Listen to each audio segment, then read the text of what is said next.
Good evening, everyone, and welcome to this special session on the Ukraine crisis. We called it "How We Got Here and What Happens Next." Before I introduce our guest speaker, I first of all want to thank all of you for joining, and also to thank our Education Committee and Louise in general for arranging this, and in particular, Chani Hirsch for bringing this session together, for arranging it and creating so much fantastic educational programming for all of us. So thank you so much, Chani. Dr. Mendoza, it's really an honor and a pleasure and a privilege for us to be able to hear from you this evening. Dr. Alan Mendoza is the co-founder and executive director of the Henry Jackson Society, which is Britain's leading think tank fighting for the principles and alliances which keep societies free, and advocates for the view that supporting and promoting liberal democracy should be an integral part of Western foreign policy. Dr. Mendoza completed a PhD in focusing on Anglo-American relations, I think during the Bosnian War, and is a frequent speaker on various foreign policy topics. I think particular interests are in the transatlantic relationship, the future of NATO and the Middle East. And we're really grateful to you, Dr. Mendoza, for giving us your time this evening to help us hear about the situation in Ukraine and understand a little bit better about how we got here and what will happen next. I think the format is, Dr. Mendoza, that you'll speak for about 30 minutes, and then hopefully we'll open up the floor for questions. As mentioned, actually, before we started recording, this event is being recorded. And I think probably the easiest format for questions will be for you to speak for the 30 minutes and then we open up. People are welcome to post questions into the chat, either directly or to myself, and I'll just read out the questions. But in the meantime, thank you again for joining us, and over to you. Right. Well, thank you, Rabbi Zubin, and thank you everyone for joining tonight. I mean, the subject of our discussion is a pretty grim one, of course. I mean, the idea that we would all be talking about a war, an actual war in Europe, on the European continent in 2022, I think would have shocked us even a few months ago. And what we'll try and do in this half hour is, or 25 minutes now, is basically to look at how did we get to this point that there is a conflict? What drove it? What are the long and short-term reasons for it happening? Then we'll obviously examine where we are right now in the course of this conflict, and finally, we will hopefully look for a way of, of a resolution, of course, to come onto this and look at that. So hopefully that will give us a sort of structure that we can kind of operate, but of course feel free to ask any questions on anything, as the old phrase goes. So we'll start by saying that although people are saying here's the first war on the European continent since the Second World War, it's actually not, of course, because in the 1990s, as Rabbi Zubin alluded, there were, in my PhD subject, there were of course wars of dissolution for Yugoslavia. So it's not as if we are necessarily, immune to the idea there can still be conflict in Europe, though that conflict was, of course, driven by the breakup of a state. And in a sense, this conflict, I suppose, has still been driven by the breakup of a state, except it's 30 years delayed, because we're talking about the sort of breakdown of the Soviet Union in 1991. And in a sense, Vladimir Putin's attempts to potentially revive at least some of the lingo of that, if not the actual sort of Soviet Union as was practiced. So, but you do have the antecedent of a war in Europe, a pretty violent war as well. And if you look at the course of that war, particularly the Bosnian War in 1992 to 1995, it sort of fits, or beginning to fit, the pattern that you're seeing here, which is a bit of a stalemate conflict, although there are bits and pieces showing advances in different parts of the country. So there are, we can look at that analogy a bit more if you want during questions, but it's a war of a different age. In fact, it was interesting. I did an event last week looking at the Kosovo conflict, which of course followed at the end of that period in 1999, when NATO got involved and started bombing Kosovo because of the genocide of the Kosovar Albanians that was being carried out by the Serbs. And it was pointed out by some of the practitioners, of course, that Russia played a part in resolving that conflict. Well, of course, that's a very different state of affairs now. So let's start by kind of analysing where we're at and why this conflict broke out. So obviously, as we know, breakup of the Soviet Union, 1991, and all the former countries of the Soviet Union break up into their constituent parts, and Ukraine is one, and Russia is one, and of course there are many others as well. The Ukraine part is particularly interesting because there's long been this sort of history between Russia and Ukraine, where some Russians would claim it's not a real country. It was always, kind of an original part of Russia as far as they were concerned in this sort of argument. But nonetheless, there are clear differences. The languages, although they are similar, are different, which gives you a sense of how they operate. And crucially, of course, there is an outlook difference as well in terms of how people in Ukraine, particularly the western parts of Ukraine, focus. What I'll do is, if I open up a map, it's actually a conflict map here, if I can share the screen, if I can. My computer is being slow. Let's see what we go. So if I just share the screen for a second, you can broadly, basically, if you like, Ukraine can be divided east and west, basically, roughly along that sort of line. Russian speakers predominantly to the east here, and Ukrainian speakers predominantly to the west. I mean, it's not a hard and fast rule, there are specific differences, but you've got this divide in there. Now, the other thing to note, of course, is this area here, Crimea. It's covered in a different way here because, of course, Crimea was given to Ukraine from Russia back in 1954. Khrushchev decided unilaterally, I'm going to cut it off, basically, and give it to Ukraine, the Ukrainian Soviet Socialist Republic. And when Ukraine became independent in 1991, it therefore took Crimea as part of it as well. So you've got that kind of historical point there. And if you think of post-Soviet Ukraine, you've got several different presidents in play. But for the purpose of what we want to talk about, the big moment comes in 2013, where a pro-Russian president is essentially thrown out of office by people power. Why was he thrown out of office? Because people wanted him to sign an agreement with the European Union, a kind of partnership agreement with the European Union. He didn't want to because he was close to Russia. Most people thought that was wrong. He got thrown out, of course, and as a result, you had the Euromaidan revolutions of 2013 into 2014, and that, if you like, is the starting point for why there's been conflict, because Mr. Putin did not like that. His ally had been thrown out. Ukraine, it looked like, was charting a very pro-Western course at that point in time, and he didn't want it. So his response was in 2014, remember, I'm going to do some military action.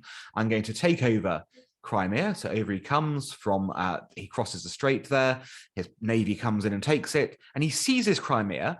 And then afterwards, they start a separatist, but it's not really separatist. It's pro-Russians who are assisted by the Russian army, dressed up as, kind of separatists, who start agitating for independence in the east of Ukraine, around these areas, Donetsk and Luhansk, basically. And there's been a frozen conflict, essentially, in Ukraine in those areas since 2015. There was also a peace process that was going along with that didn't go very far. The main reason the peace process didn't go very far was because Mr. Putin was involved in the sidelines. And what he wanted, basically, what he really wanted was for a federalization of Ukraine. Now, what do we mean by that? That means that each province would, in a sense, have equal powers. A good example in Europe, by the way, is Germany. Germany is a very federal country where the states have tremendous powers. But the point would be, though, that this sort of area, Luhansk and Donetsk, would be under Putin's rule. It would give Putin a position within the central Ukrainian government in Kiev. So it wasn't particularly liked by the Ukrainians, and this peace process went nowhere. So we had this sort of, if you like, this whole sort of process of 2014, 2015, frozen conflict, and then it sort of burst into hot war this year. Now, there were signs before that this was going to happen. Firstly, back in 2018, Ukraine has an election, and it elects as its leader Volodymyr Zelensky. Now, Zelensky comes from, he's Jewish, which is an interesting part. We can come on to that because there's, of course, a question about why the Russians claim they're invading, about Nazification. Strange if you've got a Jew as your president to do that. And in fact, for a brief period in 2018, Ukraine had both a Jewish president and a Jewish prime minister, making it the only country in the world, except for Israel, that's had that particular sort of constellation in charge.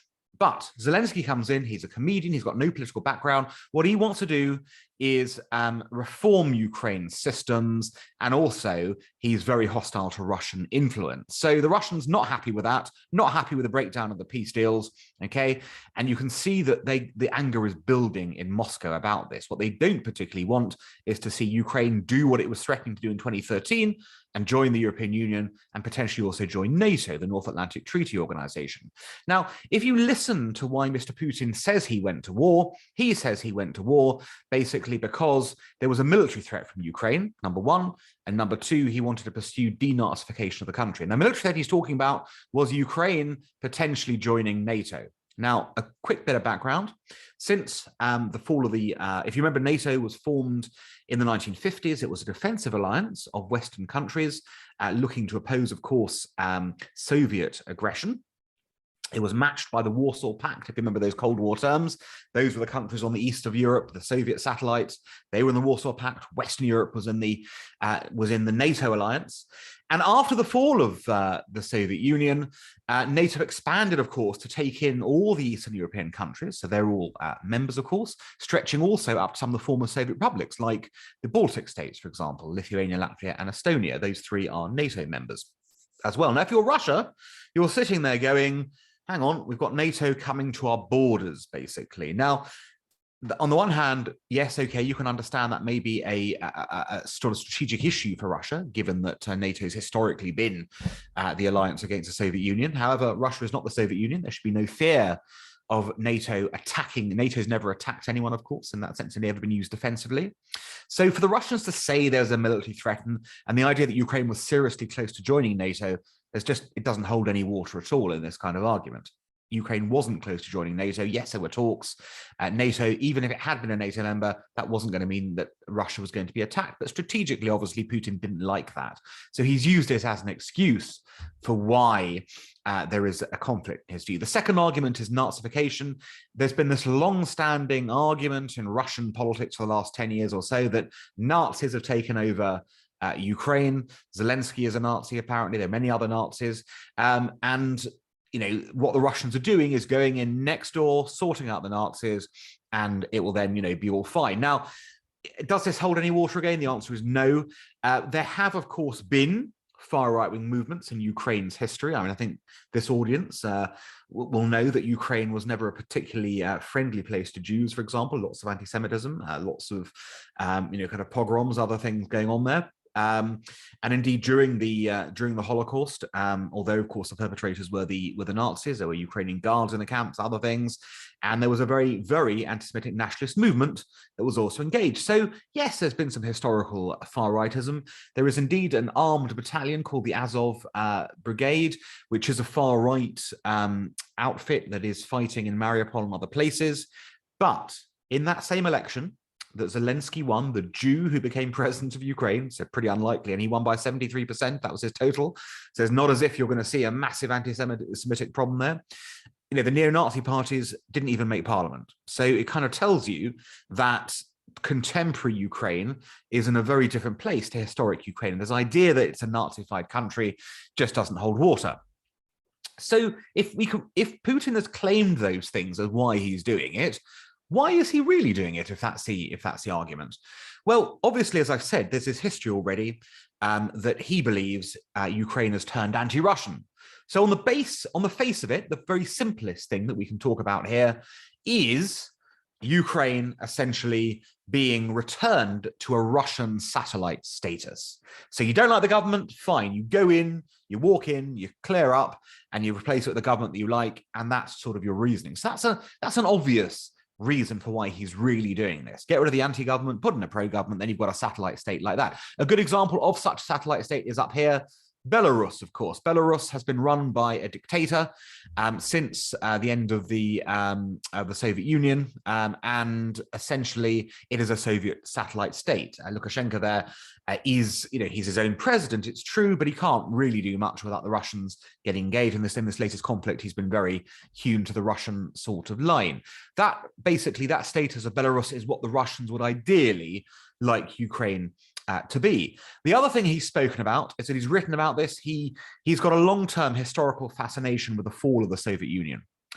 This is a man who, let's not forget, was an intelligence operative, a KGB agent during the Cold War, posted in East Germany. He famously declared that the collapse of the Soviet Union was the greatest geopolitical catastrophe of the 20th century. That's not many of us would agree with that, but that's his view. And he has written lengthy, sort of screeds about, how he would like to reconstitute the Soviet Union and do so. So as much as this is a short-term thing about replacing an anti-Russian Ukrainian government, it may also be this longer-term goal of restoring the luster of the fallen Soviet Union, because Putin, of course, clearly regarded that as being the sort of the gold standard and what he would like to return Russian strength to. And if you look at anything in Putin's career, it's been about restoring Russian prestige, restoring Russian sort of engagement. So that sort of, I think, is a better explanation of why this has happened. It's a mixture of his imperial ambitions and his short-term ambitions to sort of change things around in Ukraine and control things. And there's also a third bit, which is, ideally he'd probably want to amalgamate some of these territories like Luhansk and Donetsk into Russia, and crucially create a land corridor down here to Crimea as well, which makes it all contiguous to Russian territory. So it's an old-fashioned land grab as well. So those are your sort of three reasons for why it's happened. Now, we all knew this was happening, of course, because we saw the build-up. The build-up was happening in December onwards. We saw, 100,000 troops mass on Ukraine's borders. And of course, our intelligence services were very good this time around about predicting what would happen. We had all the intelligence. We knew this was likely to happen. We said it would do so. Putin denied it. No, we're not going to invade. And of course, what happened in February, he finally crossed the border and invaded. It's interesting, we'll come on to in a moment where we are in the peace negotiations.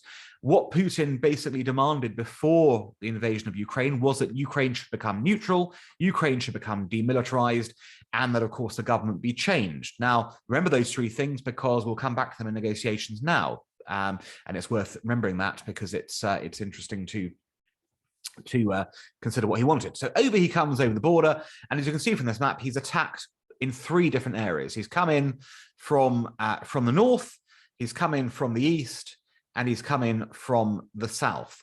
Now, the first thing to note about this is that we're heading up to 5 weeks now, this conflict, and he's not secured much of the country.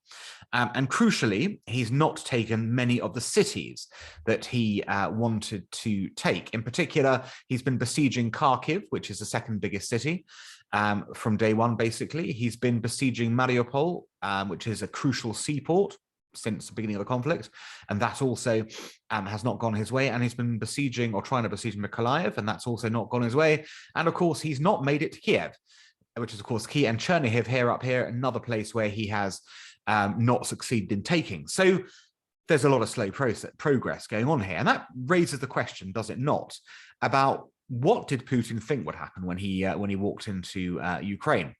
And quite clearly, things have not gone according to how the Russian army would have wanted them to go. In Putin's book, from what we understand, he wanted this to be like the Crimea takeover in 2014. He basically just walked in there. There was no opposition. The Ukrainian army fled. He was welcomed as a liberator, and that was that. There is some evidence to suggest that this is what he believed would happen in Ukraine, full stop. That actually he believed his own propaganda. He believed it was a Nazi government. He believed that Ukrainians, particularly the Russian speakers, would welcome the liberation. Don't forget, he's been pumping out propaganda for years saying that the Russian speakers had been genocided by the others, basically. So he was hoping there'd be this spontaneous uprising in support, the Ukrainians would flee, and that he'd walk in all the way to Kiev and be done very quickly. Now, it hasn't worked out that way. Number one, he's not been welcomed by a liberator. Pretty much all Ukrainians, with a very few exceptions, whether you're a Russian speaker or not, regard him as an aggressor and are prepared to resist him. Number two, the Ukrainian army has put up a valiant fight, horribly outgunned, at least initially, by the Russians. It is, of course, getting massive supplies, which we'll come on to in a second, from the West, although the supply chain is a little bumpy and lumpy, and therefore it's not so easy. Particularly, it's been getting anti-tank missiles and anti-aircraft missiles, which have been very useful from the point of view of shooting down Russian planes and, of course, capturing Russia in that way. So they put up better defense than anyone thought could happen, led by Zelensky. I think it's important to recognize he's quite iconic. He's proven not a great leader in peacetime, but in war.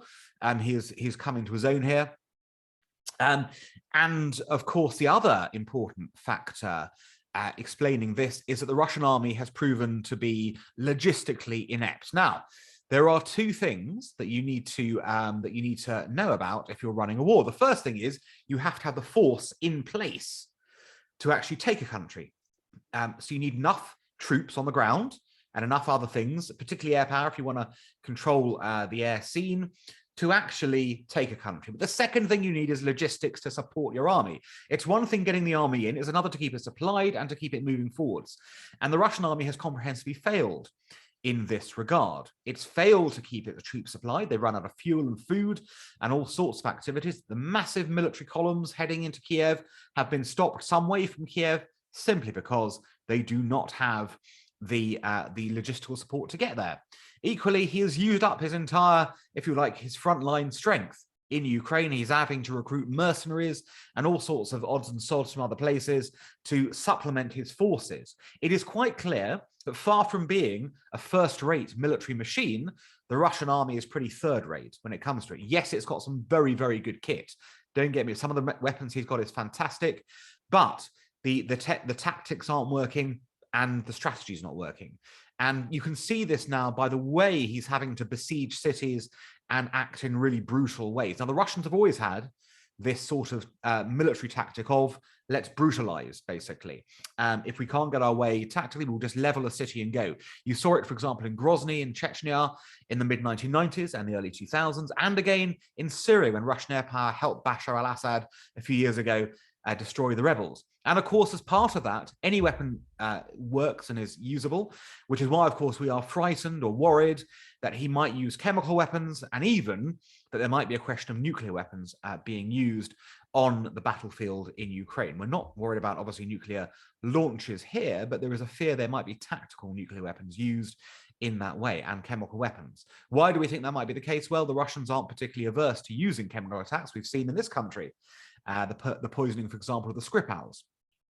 So you've got those, the examples that they've poisoned people. You just saw this crazy situation with Roman Abramovich and the Ukrainian negotiators being poisoned as well. So poison and chemical agents are very, very sort of usable by the Russians. The Syrians, of course, used them during the Syrian civil war. Russia obviously had no problem with that. So we are concerned they might use that. But in general, the Russian principle is level a place, basically. And Mariupol in particular has been leveled. Terrible, heart-rending scenes of people, no food, no water, being, shelled constantly, being bombed constantly.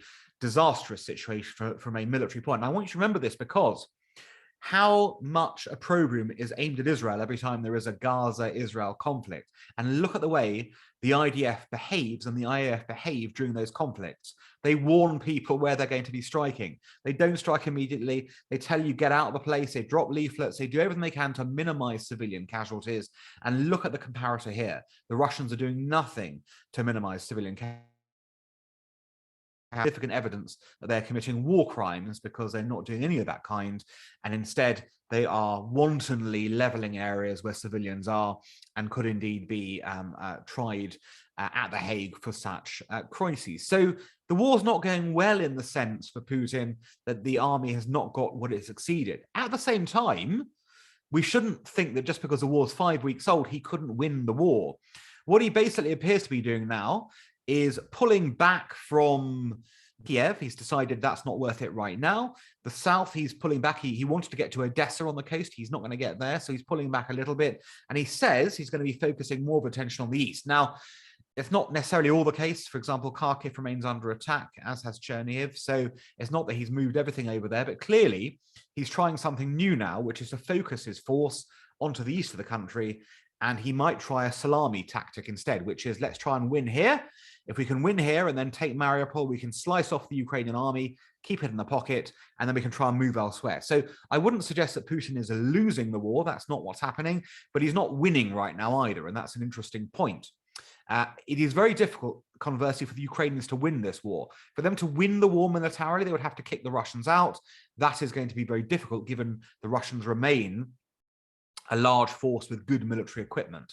So even with all the morale issues, even with all the resupply issues, Ukraine itself is going to find it difficult to kick the Russians out. So where does that therefore leave us? Well, if the short-term option, basically, of a war which is won easily by the Russians, is over, and that clearly is the case. There's not going to be any sort of trip to to Kiev anytime soon for Putin. That leaves you with two sort of situations where we might end up. The first situation is a long drawn out stalemate style war where you see horrific civilian casualties, cities besieged, the Russian army just slowly trying to take territory, and it grinds on and on and on for years, much like the Balkan Wars dragged on for years. Now, there's certainly a possibility. It's particularly a possibility because, of course, we are trying our best to assist the Ukrainians. I'll come on to our role in a second, what we've done as well. But clearly, there is potential here for a long drawn-out conflict with lots of civilian casualties. As part of that, we have seen millions of refugees flee. I think the figure was now 4 million refugees have fled Ukraine, and another million or two are internally displaced in the country. Here's a shockingly large number of people to be moving around out of a country. We know the European Union has obviously opened its doors to refugees. We have opened our doors somewhat latterly to refugees, although the process remains slow to come in here. And other countries have done as well. Even Israel has not been immune from this. Obviously, the Jewish Ukrainians have gone there, but a lot of non-Jewish Ukrainians have quite felt they wanted to escape there as well, because there are interesting links between Israel and Ukraine. And Israel has said it will take 20,000 of such people as well. So it's interesting you're getting a whole selection of countries people are going to. So one option is the settlement. The other option, of course, is a negotiated settlement of some kind. Now, there have been talks of various kinds starting from day one in this conflict, and you've ended up with the latest talks in Istanbul brokered by the Turkish president, Erdogan, this week. What appears to be happening is that the Russians are slightly changing their goals. They're not demanding, for example, that Zelensky and co leave power now. They are still keen on, and in fact, they want a neutral Ukraine. And in fact, Ukraine has said, Zelensky's conceded the neutrality point. He has said, we will not join NATO. We will agree not to do that. But I want security guarantees from other countries to make sure this never happens again, i.e. if you invade, they will help us militarily to do that. Now, it's unclear, of course, that the Russians will accept that. The second question, of course, is if Russia will not succeed in changing the government, if Russia will not succeed in its claims of denazification, what does Russia want? And clearly, Russia wants territory. And the very least, it will want the recognition of Crimea and the recognition of the eastern provinces as either independent or part of Russia, depending on how it looks in that way. This is, of course, difficult for Ukraine to stomach. A country cannot really give up its territory to force. That's not a good sign for anyone to do that. So the Ukrainians, look, it may be a realistic situation, but it's difficult for them to give up, obviously. There's some talk that they might shelve the whole Crimea discussion for later and instead focus on giving separatism a chance in the eastern provinces. But clearly, we're still some way off a deal that may actually stick here. Now, given that, where does that leave the situation? Well, now we bring in the other countries and what people are doing. As you know, the West is not militarily engaged in this conflict. However, we have made it clear collectively, and by collective I mean across the Western nations, and indeed other countries as well, even at the UN General Assembly, that Russia is the aggressor in this conflict. 140 countries voted that in the UN. Very surprising, the numbers that came out there. So Russia is the aggressor, and as a result, we have, of course, been punishing Russia for what it has done. The ways we are punishing Russia are in the realm of sanctions, where we, of course, sanctioned the central bank. We have, of course, also cut off 70% of Russian banks from the SWIFT banking service. We have imposed limits on, kind of the ability of the Russians to act in our markets. And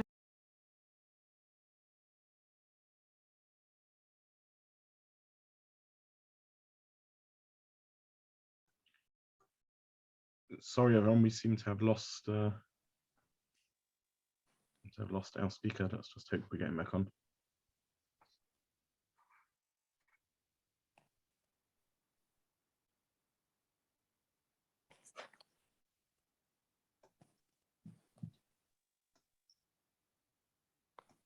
feel a bit more pain. Russia will need to feel a bit more pain before we can kind of get to the compromise moment. The pain it's feeling, the bit I was talking about when I was off, was that obviously the Western countries imposed financial sanctions on both the country itself, but also on individuals, politicians, oligarchs, others. That's obviously hurting the Russian economy. It's not hurting the Russian economy completely because oil and gas is keeping it going and it's able to sell that still. And Europeans can't stop the oil and gas deliveries because they're dependent on the oil and gas. So that's keeping it going there. But that may have an impact, obviously, on Putin down the line. The other thing that, of course, may have an impact on Putin is if people around Putin decide that he's gone just too far now and they've had enough of this and decide to replace him. There's no sign of that happening right now. He does have an iron grip on Russia on the internal sort of power structures, but it's not to say this might not change if there's real pain in the country. Let me stop there because there's a lot to take in and you can take it any way you'd like. And I'll pass over to some questions. So I'm sure we'll have some good questions and that'll open up some other areas of discussion as well. Thank you very much for that. And despite that brief interruption, that really was packed in so much information. And thank you for sharing that information. I've had a few questions coming through here already on the chat, so maybe I'll just start off with some of those that have come through, and then if anyone else wants to raise their hand, as it were, using the Zoom facilities, we can take questions directly. But in the meantime, I'll just try and take some of the questions that have come through on the chat. And the first one, actually, I think is an interesting one and an important one. The question says they feel obviously desperately sorry for the Ukrainians or the victims here, and clearly Putin and the way he's behaving is monstrous. But they said also the West needs to grow up and stop posturing.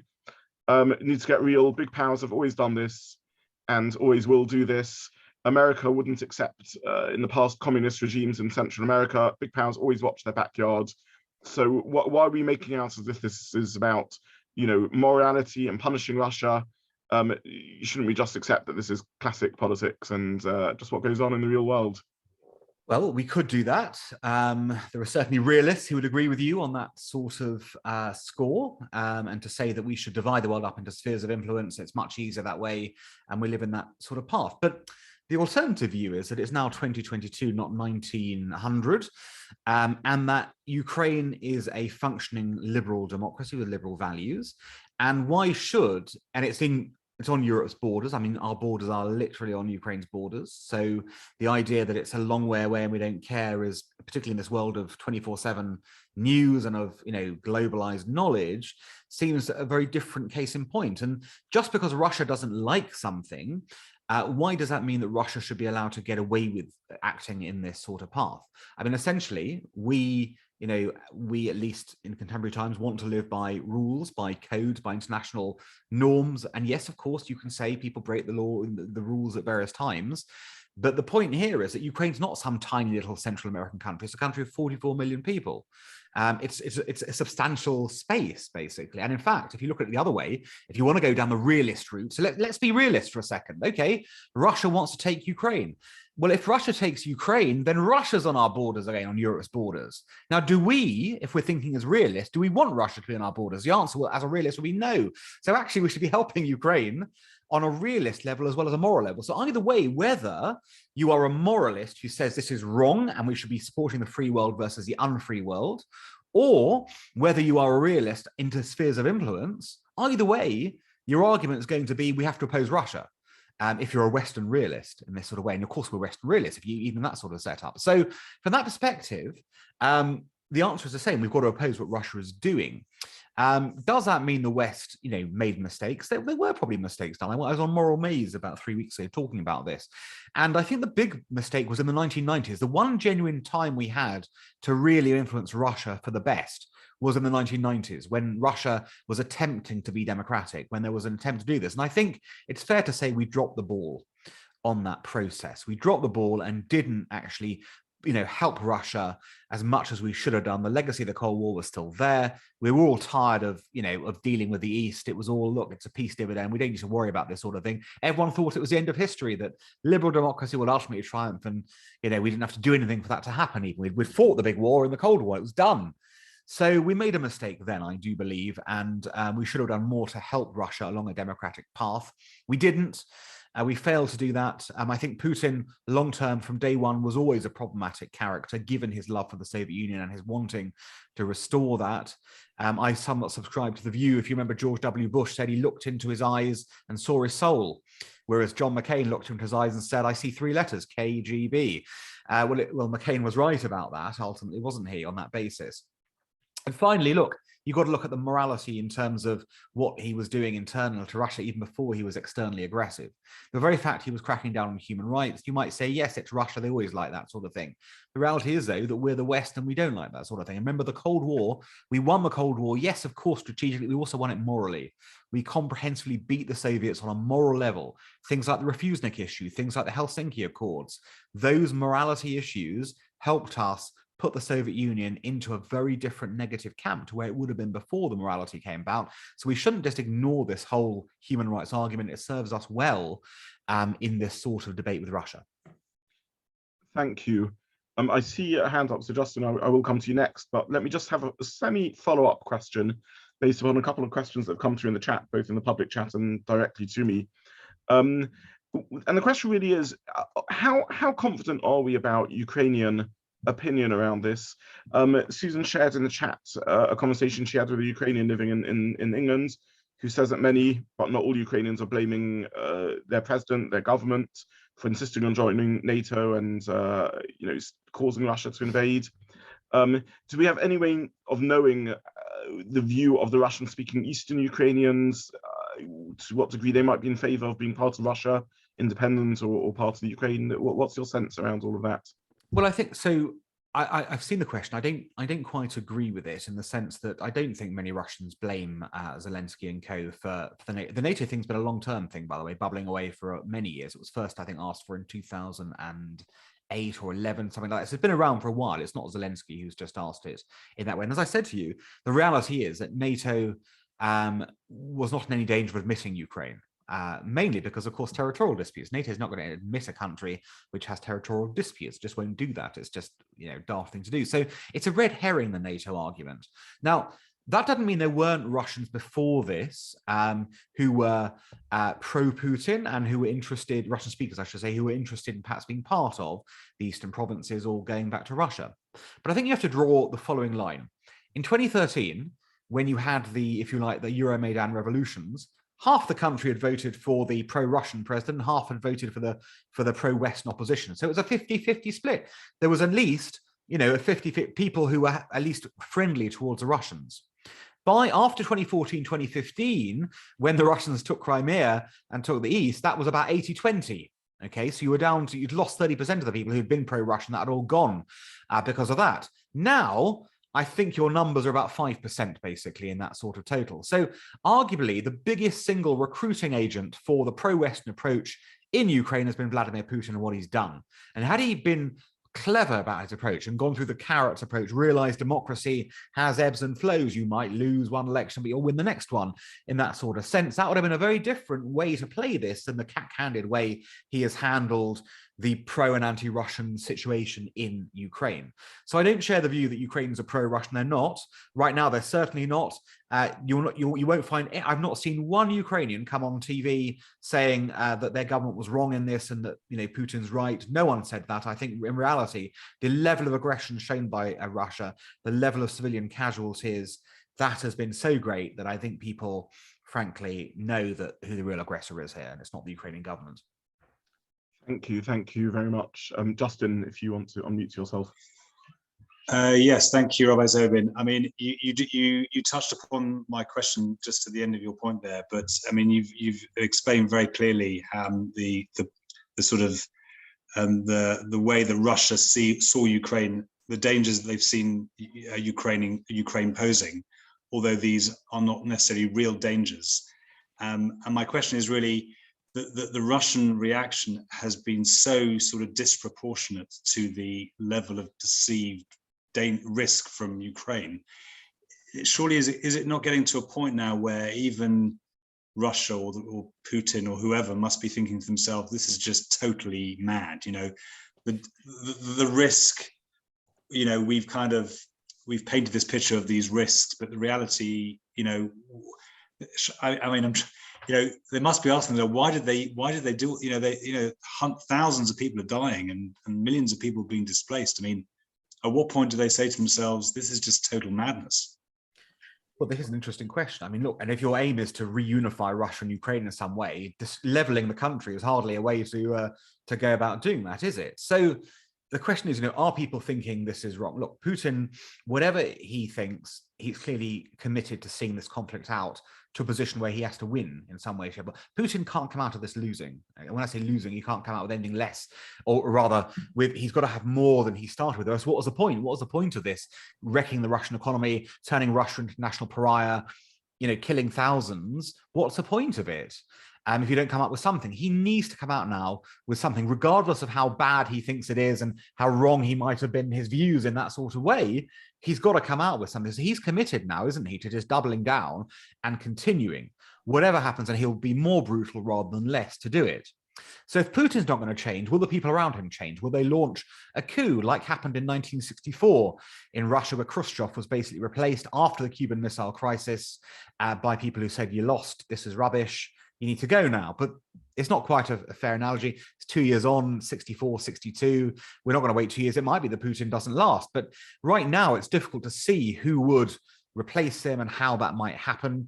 Certainly, the oligarchs do not have the power that people thought that, well, they had in the 1990s to make change and do that. The military is pretty much under his control. The intelligence services are his old friends. It's difficult to see who might have that shift in place. So I think regardless of how this is being seen, the one thing Putin does have is control of propaganda in Russia. Russians still, the majority of them are supportive of the war, although that will, I think, change the more body bags come back. By the way, here's the other thing we don't know. We've got no idea how much damage the Russian forces have taken.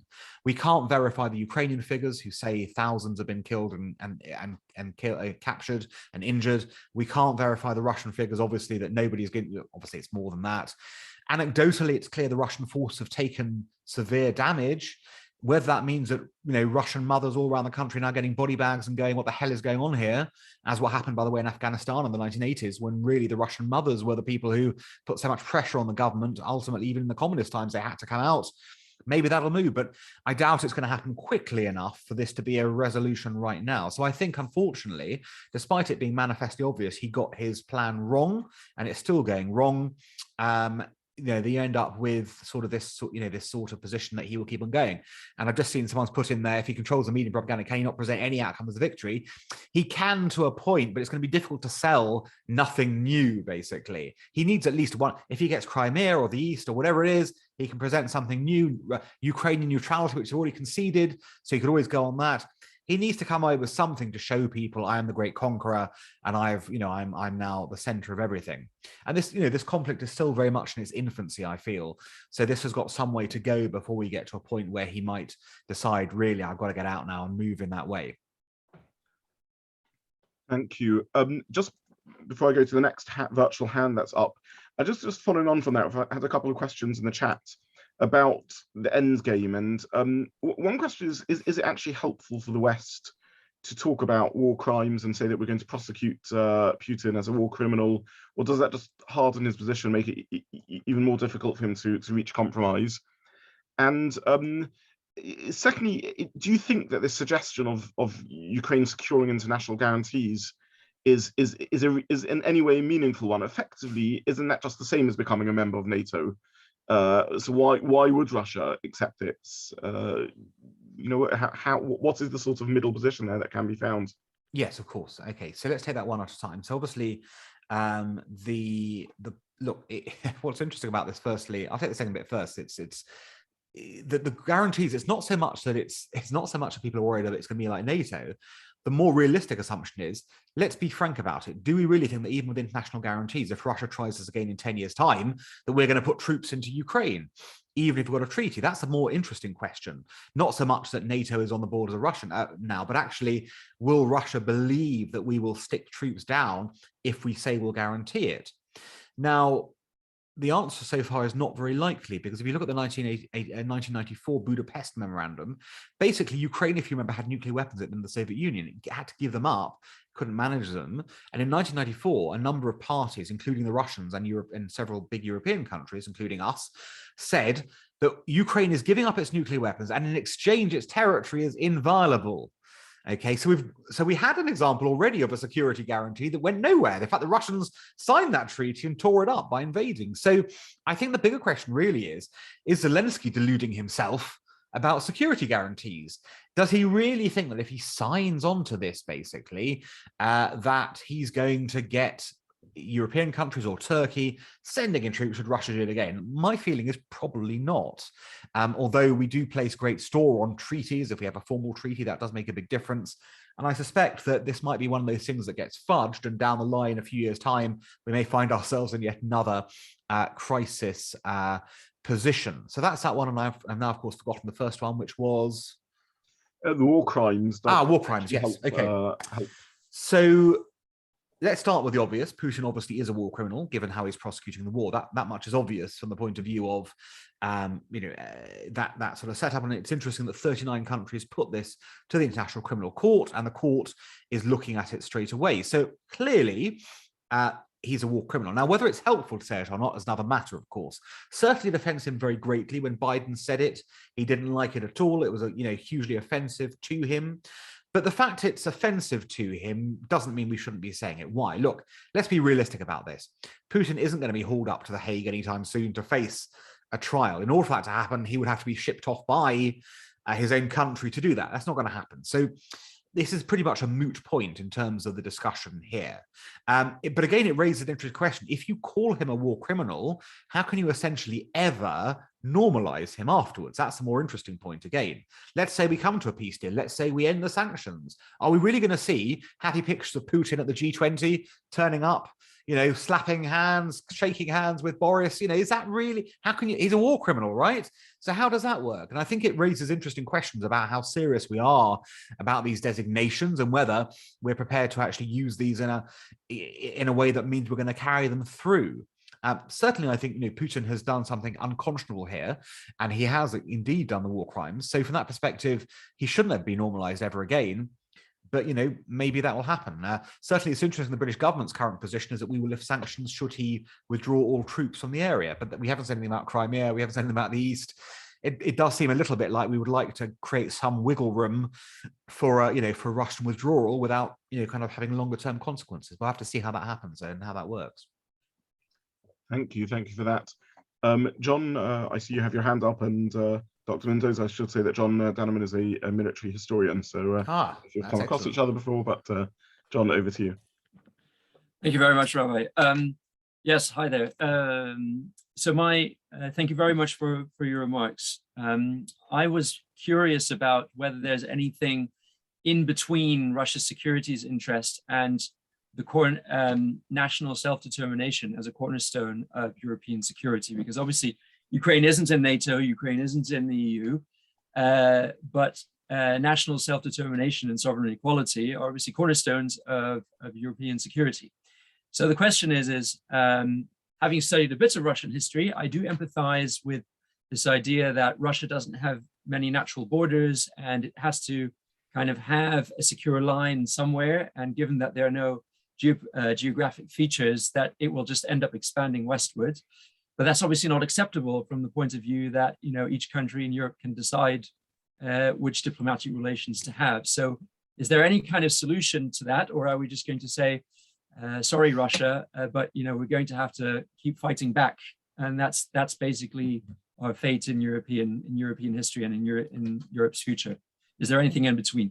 Well, it's a really interesting question from a conceptual level, of course, as to as to where this sort of draws a line. I think the first thing you've obviously got to look at is, look, you're right, of course. Russia may not have, its size has always been its defense, basically, and the further you can push the borders, the greater the security it is. But let's be realistic. Nobody in those countries to the east of Russia is going to be attacking Russia.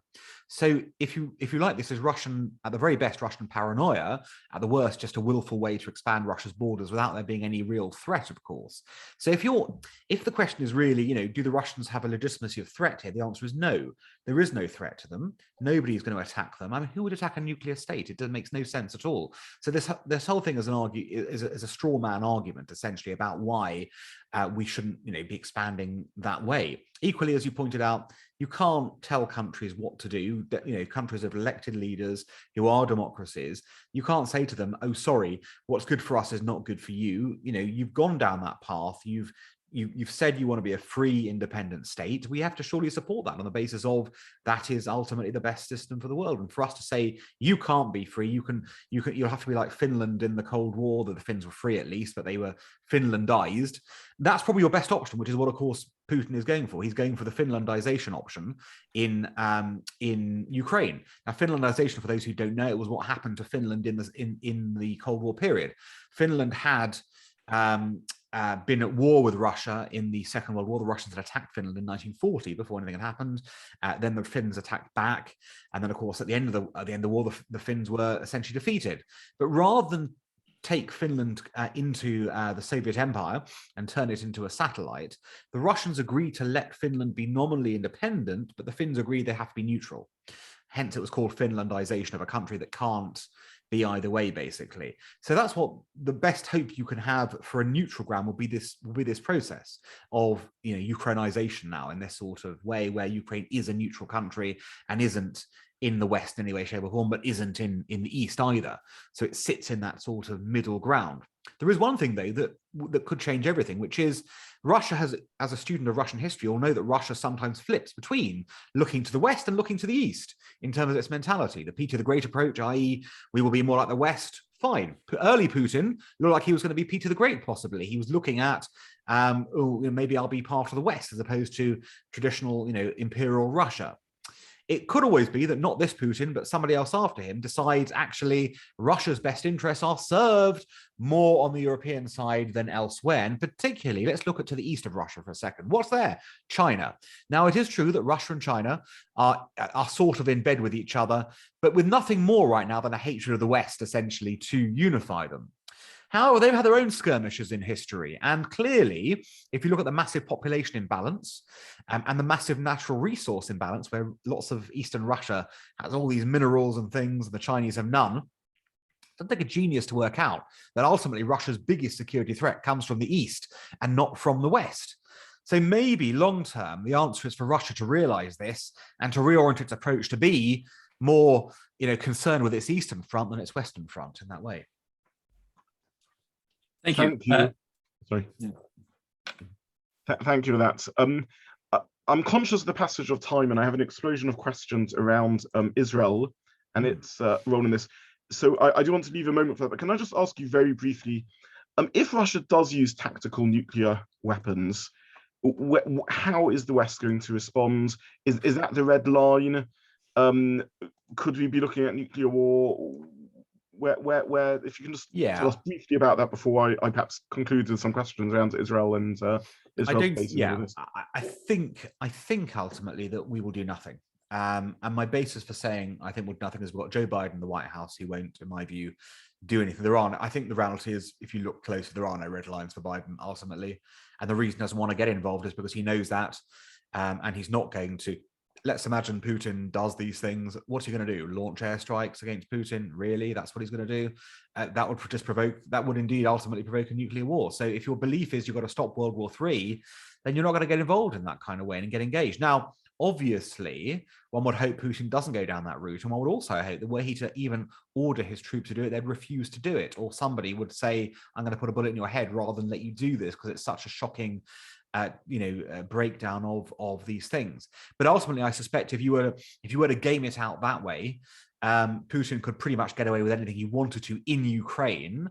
If he touched anywhere else, or if there was fallout or anything of that kind, that's a different story. I think at that point we would have no choice but to launch attacks on Russian forces, which could get very dangerous, obviously, very quickly. But it's clear that is a red line, and that is something that we don't think will happen. But I somewhat fear that if you pushed on it, we wouldn't do anything on the nuclear front. Thank you. And I suppose as concluding questions, really, can you just thoughts, Israel, Russia, Syria, are the criticisms of Israel, some of them made by Ukraine's president itself, fair? Should Israel be more vocal against Russia? Can it be more vocal against Russia? Is it letting down the Western alliance? Yes, these are all very interesting questions. Of course, it's been particularly interesting to see how this has all worked itself through. So the Israeli situation is obviously very complicated because there's no doubt that on a conceptual moral level, Israel as a liberal democracy would be supporting Ukraine were it to be two other countries in this kind of regard. But Israel has got strong relations with both Ukraine and Russia. Its Russian relationship is very complicated because, of course, Russia is essentially on Israel's northern border. Why? Because Russia is the power in force, or one of the powers in force, in Syria, and of course controls the airspace in particular. So as a result, Israel does have to worry about Russia next to it, and does have to worry in particular when it comes to its security requirements in Syria, because one of the other powers, of course, who is in Syria are the Iranians. And the Iranians have been attempting to install positions and install themselves with weapons very close to the Israeli border, where they could perhaps fire into Israel and do all sorts of damage to the Israeli population.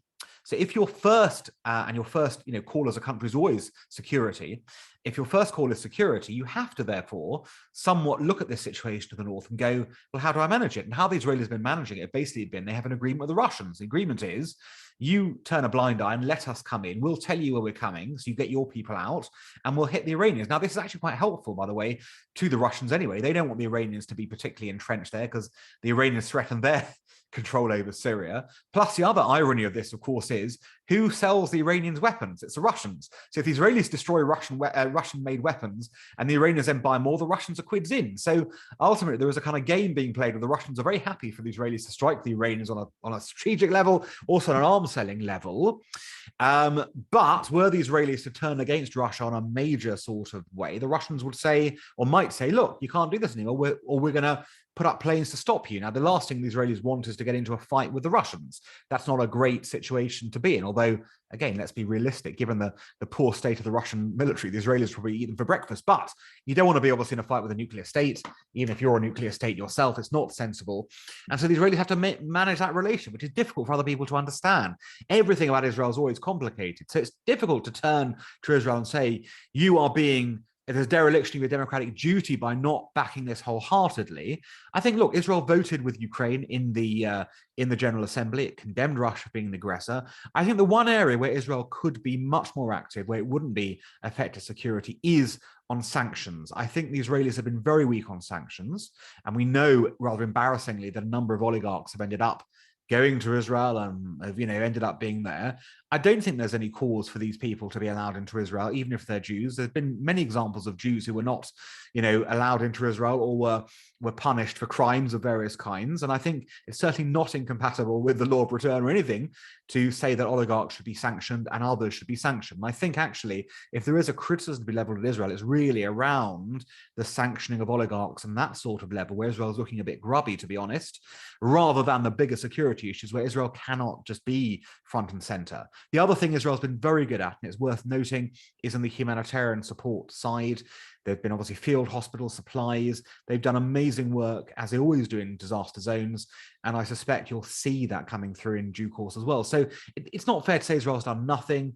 We know Israel can't do everything. It could probably do more on the oligarch side, I think, without damaging any relations with Russia. Thank you. Thank you so much, Dr. Mendoza, for that really fascinating and insightful session. Obviously, primarily and most importantly, our beyond the sort of geopolitical angle of things, our hearts go out to the Ukrainians who are suffering at the moment. I'll just share my screen. We are doing the appeal for Ukrainian families in partnership with GIFT.